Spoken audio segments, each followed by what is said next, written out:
talking that all up.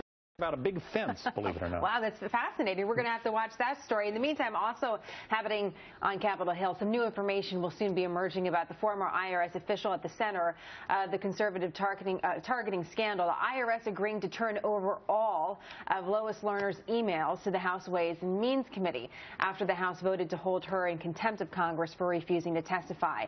Joining me now is Republican Congressman Kevin Brady, a member of the House Ways and Means Committee, who also voted to hold Lois Lerner in contempt. So, Congressman, we just learned this over the last 24 hours, not even that long, that all these emails were coming your direction. Have you received any of them? How many do you expect to get? Well, we haven't yet. That's one of the big questions left. One, this is long overdue. It's been almost exactly a year since IRS admitted they've been targeting people based on their political beliefs. We've sought all of Lois Lerner's emails for this entire time the White House has been stonewalling. Why this is important is that in our ongoing investigation, while we've already unearthed enough evidence to refer criminal prosecution for Lois Lerner for 3 clear violations of law, that we won't really know the complete truth of the targeting of organizations and donors and the sharing of their information until we see all these emails. And why do you think the emails are going to be crucial to that? Well, what we knew is that she was conducting business, what she said was offline, which means out of her public role, using her private emails. We think this will show some of the connections with other agencies. Again, more evidence on the violations of civil rights of these Americans. And again, we're looking for the complete picture, both to hold the IRS accountable and to stop this from ever happening again. Congressman Brady, I'm wondering if you could just bring us kind of behind the curtain, if you will, because how does this even go about when you're going to receive, what, thousands of emails? Do they come in a ream of paper to your office? Even begin this part of the investigation? What happens? Well, I'll tell you, it comes digitally, but it is a massive undertaking. And I know, back home in Texas, my folks want this to move much more quickly, but for our investigative team to go through all these documents and to unearth and link them to not only the documents we've already examined, but the interviews we've done at the IRS and the 3,000 tax applications we've reviewed, it takes some time to do it thoroughly. So we'll get it digitally, and then the work really begins. All right, so we're saving trees in the meantime. Nice to know that, yes, ma'am. It's digital. Maybe it'll be a little bit easier to manage. How confident are you that Lois Lerner is the only one you should be receiving emails about? I know the investigation has been very focused on her, but is that the only focus, and where else are you looking at this point?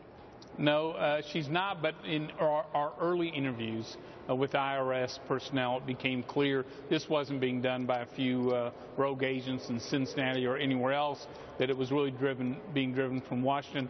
All the evidence has pointed to her and her at the bidding of special interest groups, interfering, targeting, harassing, intimidating. And so what we do hope to find is more answers on who started this, how far it went, and who else was involved, because I'm still convinced that the agency was sharing private taxpayer information, not simply with the media, as bad as that is, or other campaigns, but with other federal agencies. All of that are violations of law. So you're looking for evidence of that, amongst other things. One of the interesting points that came up this week is that Republicans asked the IRS for the donor lists of 24 different conservative organizations, and then asked the IRS of the donors of those organizations how many of them had actually been audited.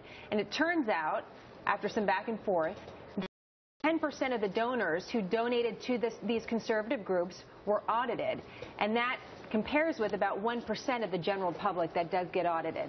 So that's a striking difference, 10% versus 1% when you're talking about political targeting. You mentioned criminal charges. Do you think this is criminal, and do you think it'll go there? In my view, it is. The truth, what we know is that one of the key parts of this corruption scandal is that they misled Congress, covered this up from the public for 2 to 3 years.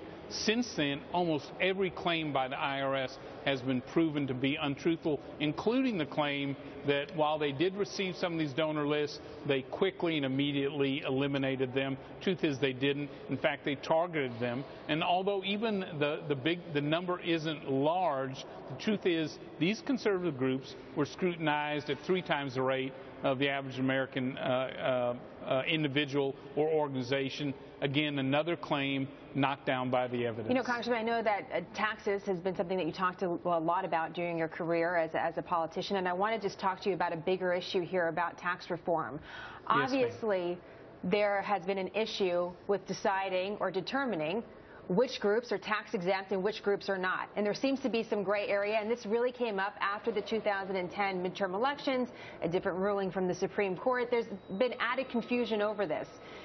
Do you think we have the clarity we need, or do we need some major tax reform to make sure that it's so crystal clear about who is tax exempt and who isn't, that this never happens again? 2 points. Yes, we need complete tax reform, one, to fix this broken code and to rein in the IRS, but to get this economy going again.